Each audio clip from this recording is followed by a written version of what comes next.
الحياة ليست في عدد الأنفاس التي نأخذها، بل في اللحظات التي تسرق أنفاسنا. والعقل ليس في كثرة الكلام، بل في إدراك متى نصمت. الثرثرة قد تجلب لك الاهتمام، لكن الحكمة هي ما تجلب لك الاحترام. ليس كل صديق يضحك في وجهك هو معك، ولا كل من ينصحك يريد مصلحتك. العاقل يرى الأمور ببصيرته، أما الجاهل فيعيشها بعواطفه. تعلم أن الصمت أحيانا أبلغ من الكلام، وأن السعادة ليست في كثرة الأشياء، بل في قناعة النفس وراحة البال.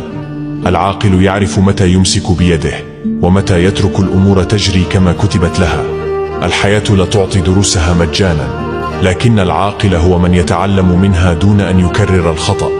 ليس المهم كم مرة وقعت، بل كم مرة نهضت بعد السقوط. إذا وصلت إلى هنا فأنت من الذين يرون بأعين الحكمة لا بأعين العادة.